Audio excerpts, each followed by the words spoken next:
Remiku atau Renungan Mingguanku adalah video yang terdiri dari 3 bagian.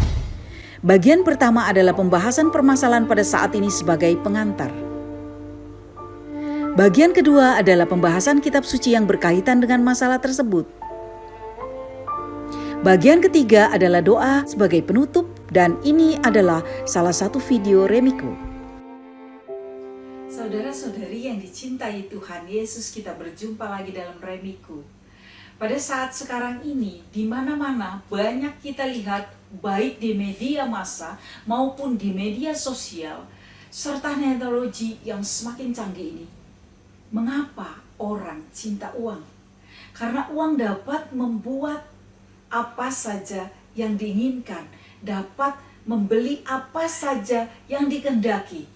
Uang tidak lagi sebagai sarana untuk berbuat kebaikan, tetapi semakin membuat lupa karena sudah terikat dengan uang. Sehingga semakin banyak terjadi ketidakpedulian antara sesama, maka timbul sedikit sekali yang merasakan sangat membutuhkan satu dengan yang lain. Tidak lagi saling mendukung, saling menguatkan, serta saling mengingatkan akan kehendak yang baik. Mari, saudara-saudariku yang dicintai Tuhan Yesus, kita akan membaca di dalam firman Tuhan, di dalam Injil Matius bab 19 ayat 16 sampai dengan ayat 26. Ada seorang datang kepada Yesus dan berkata, "Guru, perbuatan baik apakah yang harus kuperbuat untuk memperoleh hidup yang kekal?" Jawab Yesus, "Apakah sebabnya engkau bertanya kepadaku tentang apa yang baik? Hanya satu yang baik. Tetapi jikalau engkau ingin masuk ke dalam hidup, turutilah segala perintah Allah." Kata orang itu kepadanya, "Perintah yang mana?" Kata Yesus, "Jangan membunuh, jangan berzina, jangan mencuri, jangan mengucapkan saksi dusta. Hormatilah ayahmu dan ibumu, dan kasihilah sesamamu manusia seperti dirimu sendiri." Kata orang muda itu kepadanya, "Semuanya itu telah kuturuti, apalagi yang masih kurang?" Kata Yesus kepadanya, "Jikalau engkau hendak sempurna, pergilah, jualah segala milikmu dan berikanlah itu kepada orang-orang miskin, maka engkau akan beroleh harta di sorga. Kemudian datanglah kemari dan ikutlah aku." Ketika orang muda itu mendengar perkataan itu, pergilah ia dengan sedih sebab banyak hartanya. Yesus berkata kepada murid-muridnya, "Aku berkata kepadamu, sesungguhnya sukar sekali bagi seorang kaya untuk masuk ke dalam kerajaan sorga. Sekali lagi aku berkata kepadamu, lebih mudah seekor unta masuk melalui lubang jarum daripada seorang kaya masuk ke dalam kerajaan Allah." Ketika murid-murid mendengar itu, sangat gemparlah mereka dan berkata, "Jika demikian, siapa yang dapat diselamatkan?" Yesus memandang mereka dan berkata, "Bagi manusia hal ini tidak mungkin, tetapi bagi Allah segala sesuatunya mungkin." Demikianlah Injil Tuhan. Saudara-saudari yang dicintai Tuhan Yesus, pada Injil Matius ini dikatakan seorang anak muda bertanya, perbuatan apa yang agar dapat memperoleh kehidupan yang kekal? Dan dia memanggil Yesus dengan kata guru. Lalu Yesus menjawab, hanya satu yang baik. Ikutilah segala perintah Allah. Anak-anak muda itu merasa bahwa ia sudah menjalankan perintahnya yang baik itu semua. Di sini seperti kita semua sering merasa bahwa kita sudah sempurna karena sudah menjalankan seluruh hukum Taurat. Saudara-saudari, bahwa hanya menjalankan hukum Taurat saja itu tidak cukup atau tidak berarti bahwa itu merupakan suatu jaminan akan mendapatkan satu kehidupan yang kekal. Manfaat pada menjalankan hukum Taurat itu sendiri adalah suatu kepribadian yang mengubah diri kita menjadi lebih baik. Namun apa yang Tuhan Yesus katakan kepada anak muda itu? Kalau hidupmu akan menjadi sempurna bila engkau pergi menjual semua hartamu, bagi-bagikan kepada orang-orang miskin. Di sini digambarkan bahwa Tuhan Yesus mau supaya kita dapat memilih harta surgawi dibandingkan harta duniawi. Mengapa saudara-saudariku?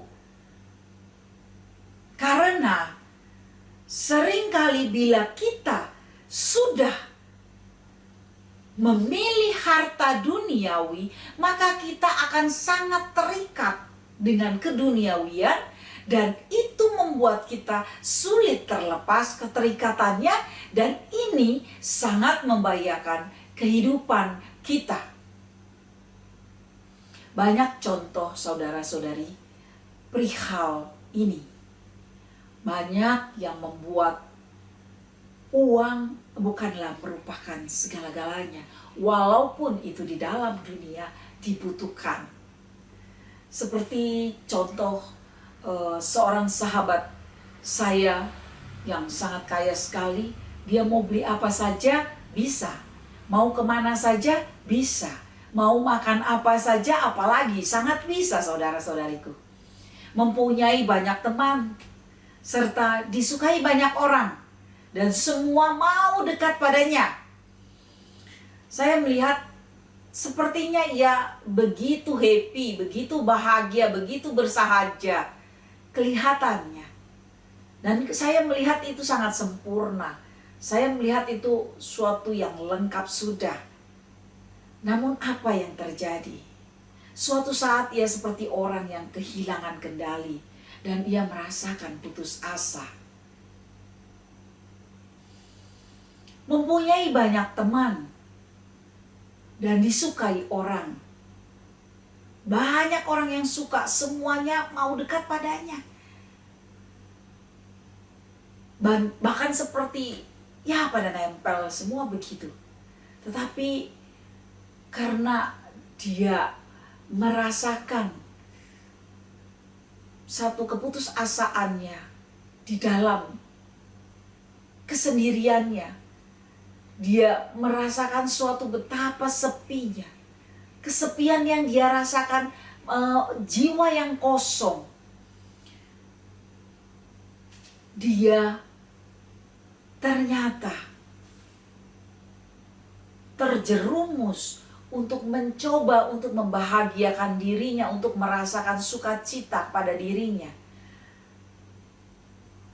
Dan sungguh ternyata dia tidak merasakan sukacita, damai sejahtera. Dan dia merasakan gelap di dalam hidupnya.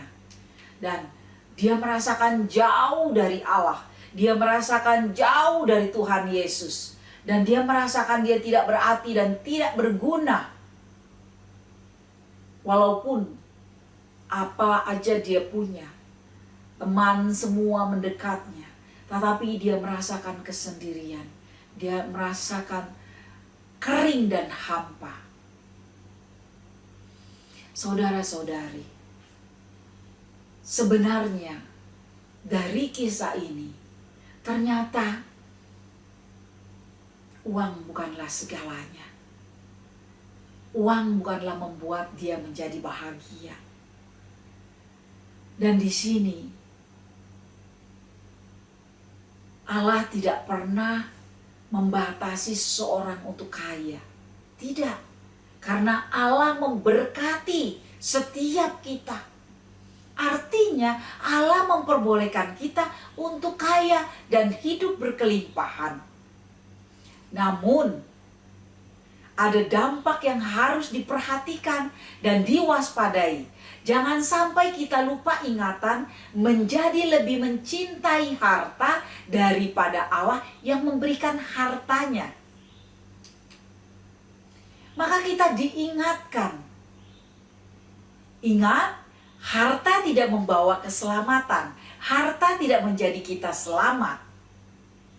Saudara-saudari yang memiliki kehidupan kekal daripada kita, lebih baik kita meraih kehidupan kekal daripada kehidupan duniawi.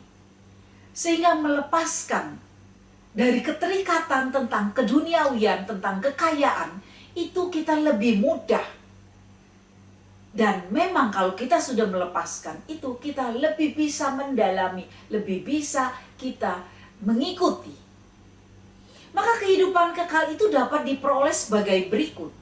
1. Mengikuti perintah Allah. 2. Mengikuti citra Yesus. 3. Keikhlasan. 4. Pengabdian. 5. Berbagi kepada sesama dan orang miskin. Jika kita paparkan maksudnya adalah mengikuti perintah Allah, sudah jelas dikatakan dalam hukum Taurat tersebut, jangan membunuh, jangan berzina, jangan mencuri, jangan mengucapkan saksi dusta, hormatilah ayah dan ibumu, dan kasihilah sesamamu seperti dirimu sendiri. Maka kalau kita juga keterikatan dengan uang, itu juga namanya berzina dalam uang. Banyak sekali dampak dari uang ini, kita tidak bisa menuruti perintah Allah. Yang kedua atau B itu adalah mengikuti citra Yesus, adalah lebih mengasihi, karena Yesus Allah adalah kasih. C. Keikhlasan.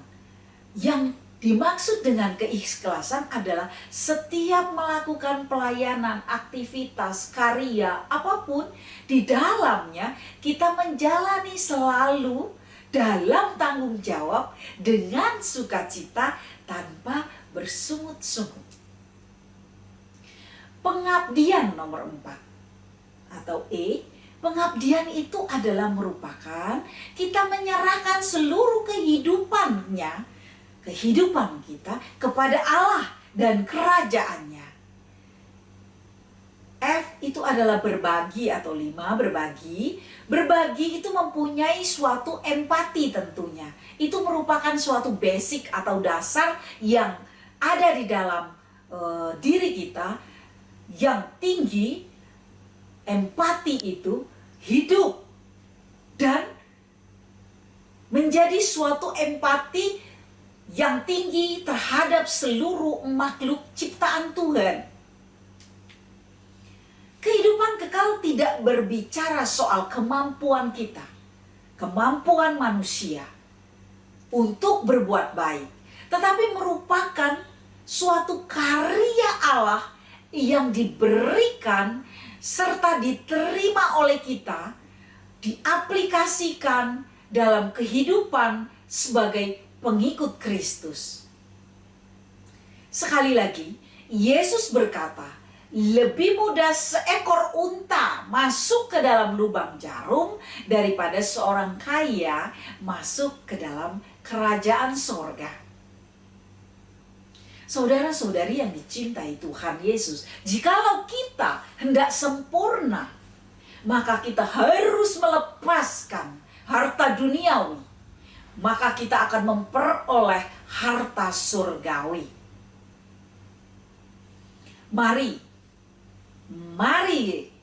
Marilah saudara-saudariku, kita lepaskan terikatan harta duniawi untuk menyerahkan seluruh hidup kita kepada Allah dan kerajaannya dalam mengabdi serta mengikuti Yesus, sehingga kita memperoleh kehidupan yang kekal di sorga. Mari saudara-saudariku, kita endapkan hati kita, kita satukan di dalam pikiran kita.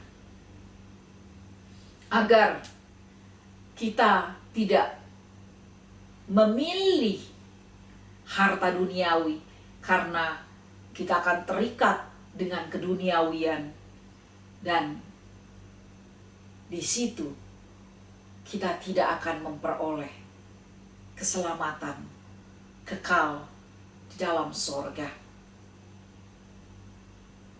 Kita satukan dalam nama Bapa, Putra, dan Roh Kudus. Amin. Allah Bapa, Putra, dan Roh Kudus, kami mengucapkan puji dan syukur kepadamu atas seluruh rahmat dan anugerah yang kau limpahkan kepada kami, bahwa Engkau berkata, lepaskan harta duniawi, ikutlah engkau,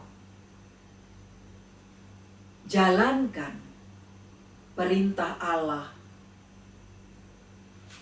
berikan kami roh keikhlasan, roh kemampuan, roh pengabdian, dan roh berbagi, terutama semuanya roh cinta kasih. Sehingga biarlah ya Allah Bapa, kami semua dimampukan di dalam menjalani satu kehidupan. Sekalipun Engkau memberikan kepada kami seluruh kehidupan dalam sukacita, damai, sejahtera, Engkau berikan kami kelimpahan dalam berkat-Mu, namun kami tetap memilih kehidupan kekal, karena kami percaya di dalam kuasa-Mu, di dalam roh dan rahmat-Mu, Engkau anugerahkan kami anugerah karya daripada harta kekal, harta surgawi, yang biarlah kami ikuti dan kami pegang dan kami gapai, sehingga kami boleh mengalami sukacita kekal bersama Engkau di sorga. Semua ini kami serahkan di dalam kemuliaan Allah Bapa, Putra, dan Roh Kudus, seperti pada permulaan, sekarang, selalu, dan sepanjang segala abad. Amin. Ya Tuhan, turunkanlah berkat-Mu kepada kami semua, berkat anugerah, roh hikmat kepada kami, di dalam kami memilih kehidupan kekal. Kami serahkan kepadamu, dan berkat-Mu melimpah kepada kami, dalam nama Bapa, Putra, dan Roh Kudus. Amin. Terima kasih banyak saudara-saudariku yang dicintai Tuhan Yesus atas kebersamaan kita. Dan juga terima kasih yang sudah subscribe dan like serta komen. Silakan komen di channel ini. Dan kita bisa berbagi sharing. Silakan sharing ataupun ada pertanyaan di dalam channel ini. Sampai jumpa. Tuhan Yesus memberkati kita semua.